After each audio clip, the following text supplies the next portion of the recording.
Hi viewers this is friend welcome back our YouTube channel. Present అయితే మనం బెంగళూరులోని Majestic దగ్గర అయితే ఉన్నాము. ఈరోజు మనం బెంగళూరు నుంచి నంద్యాలకు అయితే ట్రావెల్ అయితే చేస్తున్నాము. బీఆర్ఎస్ ట్రావెల్స్ వారి ఏసీ స్లీపర్ కమ్ సీటర్ బస్సులో నేను పికప్ పాయింట్ పెట్టుకునింది ఆనందరావు సర్కిల్ దగ్గర. అంటే మెజెస్టిక్ నుంచి ఆనందరావు సర్కిల్కి జస్ట్ మనకు ఒక 400 మీటర్స్ అయితే డిస్టెన్స్ అయితే ఉంటుంది. మౌర్య లేదా తామర హోటల్ దగ్గర అయితే పికప్ పాయింట్ అయితే ఉంది. జస్ట్ ఆ సర్కిల్ నుంచి పక్కకి వాకబుల్ డిస్టెన్స్లోనే ఉంటుంది. మన టైం అంటే ఈ బస్సు ఈ పికప్ పాయింట్కి ఆనందరావు సర్కిల్కి ఈ బస్సు రాత్రి 10 గంటల 20 నిమిషాలకైతే వస్తుంది. ఇంకొక 15 నిమిషాలు అయితే మనకైతే టైం అయితే ఉంది. అంతలోపు వేరే బస్సెస్ ఏమైనా వస్తాయేమో చూద్దాము. అబ్బో, ఇంటర్సిటీ బస్సు అయితే వచ్చింది. ఈ బస్సు కూడా కర్నూలు వెళ్ళేదే. కర్నూలు మీదుగా హైదరాబాద్కి అయితే వెళ్తుంది ఈ బస్సు. ఇంటర్సిటీ కొత్త లుక్ అయితే ఉంది బస్సు అయితే. మన బస్సు అయితే ఆల్రెడీ పికప్ పాయింట్కి అయితే వచ్చింది. 10 గంటల 20 నిమిషాలకు రావాల్సిన బస్సు 10 గంటల 30 నిమిషాలకి అయితే వచ్చింది. ట్రాఫిక్ వల్ల కొంచెం లేట్ అయిందని అయితే చెప్పడం అయితే జరిగింది. ఇందులో మనకు స్లీపర్ ఉంటుంది, సీటర్ ఉంటుంది. నాకు సీటర్ ప్రైస్ వచ్చేసి కేవలం 500 రూపాయల్లోనే సీట్ అయితే దొరికింది. స్లీపర్ అయితే 800 చూపిస్తుంది. ఒక సైడ్ మనకు సీటర్ అయితే ఉంటుంది కదా. నేను బుక్ చేసుకుంది సీట్ నెంబర్ 7. మన సీట్లో ఎవరైతే కూర్చోలేదైతే ప్రజెంట్ అయితే ఒక సీట్ చూపిస్తా చూడండి. నా ఫ్రంట్ సీట్ ఇది. మన సీట్ చూపిస్తా ప్రజెంట్ ఎక్కడ. అదే మన సీట్ 7th సీట్. మనకు ఛార్జింగ్ పాయింట్స్ అయితే ఉంటుంది. AC also nice working. నేను లాస్ట్ టైం అయితే కర్నూలు నుంచి బెంగళూరుకి అయితే ఇదే బస్సులో ట్రావెల్ అయితే చేసినాను. నచ్చింది ట్రావెల్ అయితే. మనకైతే ఎక్కడా కూడా బోర్ అయితే కలగలేదు. స్పీడ్ చాలా బాగా మెయింటైన్ చేస్తున్నాను ఉద్దేశంతో నంద్యాలకు కూడా ఇదే బస్ అయితే బుక్ చేసినాను. ఒకవేళ మీరు బెంగళూరు నుంచి కర్నూలు కూడా ఈ బస్సులో మీరు ట్రావెల్ చేయొచ్చు. సేమ్ ఫేర్ అయితే పడుతుందంటే నంద్యాలకు ఎంతైతే ఫేర్ అయితే ఉంటుందో కర్నూలుకు కూడా మీరు అంతే ఫేర్ అయితే పెట్టాల్సి అయితే ఉంటుంది. అన్ సీజన్ టైంలో బెటర్ ఆప్షన్ అని అడిగితే కేవలం 500-600 రూపాయలు మనకు ఏసీలో ట్రావెల్ చేసే అవకాశం అయితే ఉంటుంది. కొంచెం సీజన్ టైంలో ఒక 100-200 అయితే ఎక్కువ ఉంటుంది. మన ఏపీఎస్ఆర్టీసీ ప్రైస్లోనే మనం ఇందులో సీటర్లో అయితే ఏసీలో ట్రావెల్ చేయొచ్చు. స్లీపర్ ఒక 200 అయితే ఎక్కువ ఉంటుంది. దీనికి ఒక రెస్ట్ స్టాప్ అయితే ఉంటుందట 11-11:20కి ఒక హోటల్ దగ్గర.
రాత్రి 11:30 ఒక హోటల్ దగ్గర అయితే బ్రేక్ అయితే ఆపినాడు. ఒక 10 minutes బ్రేక్ అని చెప్పినాడు.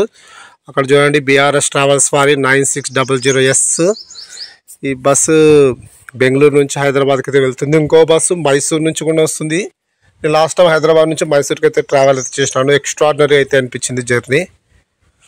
ఒక 15 నిమిషాల బ్రేక్ తర్వాత మన బస్సు అయితే బయలుదేరుతుంది. ఇంకా కర్నూలు వెళ్ళే లోపు నాకు తెలిసి ఎర్లీ మార్నింగ్ 4:40 అని చెప్పినాడు. నాకు తెలిసి 4:30, 4:20 కల్లా దింపుతాడు. నంద్యాల వెళ్ళేలోపు ఉదయం 6 అయితే అవుతుంది.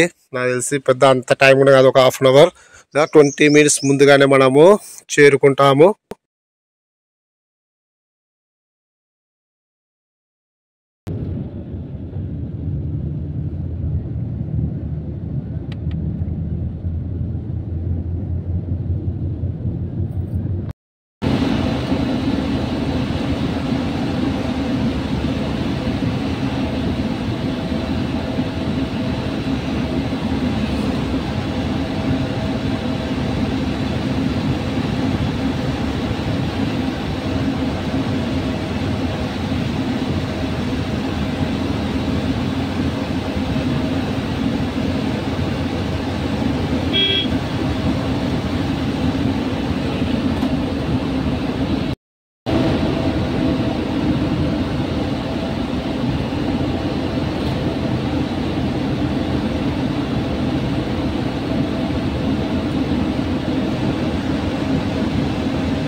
మిడ్ నైట్ 2:20కి అయితే మనము అనంతపురంకి అయితే చేరుకున్నాము. ఇక్కడ నుంచి ఒక 1.5 hour 2 hours మనము అనంతపురం నుంచి కర్నూలుకి అయితే చేరుకుంటాము. బస్సు అయితే స్పీడ్ ఎక్స్ట్రాడనరీగా అయితే కొడుతున్నాడు.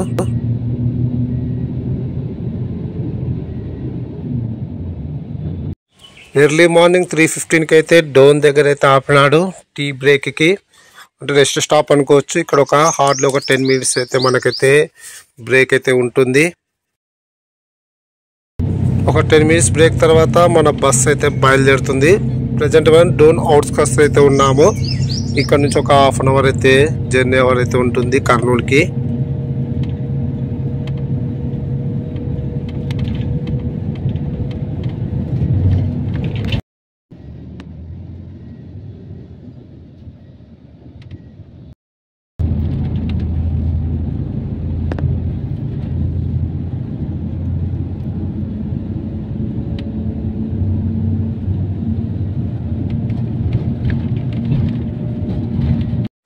ఎర్లీ మార్నింగ్ 4:15కి అయితే మనం కర్నూలుకి అయితే చేరుకున్నాము. బస్ స్పీడ్ అయితే ఎక్స్ట్రాడనరీగా అయితే ఉంది. ప్యాసింజర్లు ఒక 4 అయితే దిగే వాళ్ళు అయితే ఉన్నారు. వాళ్ళు ఆర్టీసీ బస్ స్టాండ్ అన్నారు. ఆర్టీసీ బస్ స్టాండ్ దగ్గర అయితే వెళ్ళి బస్ అయితే ఆగుతుంది ఈ ప్యాసింజర్స్ని దింపడానికి మాత్రమే. ఇంక వేరే ప్యాసింజర్స్ ఎవరిని కూడా ఎక్కించుకోడు. నాకు తెలిసి ఒక 5:30 5:40 కల్లా మనము నంద్యాలకైతే చేరుకుంటాము. ఓకే, బళ్ళారి చౌరస్తా దాటాం ప్రజెంట్. ఓకే, మధు రెస్టారెంట్ దగ్గర అయితే ఆపినాడు. ఇక్కడ ఒక లగేజ్ దింపేది ఉందంట, దాని పర్పస్ అయితే ఆపడం అయితే జరిగింది.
ఎర్లీ మార్నింగ్ 5:40కి అయితే మనము నంద్యాలకైతే చేరుకున్నాము. ఓవరాల్గా బస్ అయితే చాలా బాగుంది.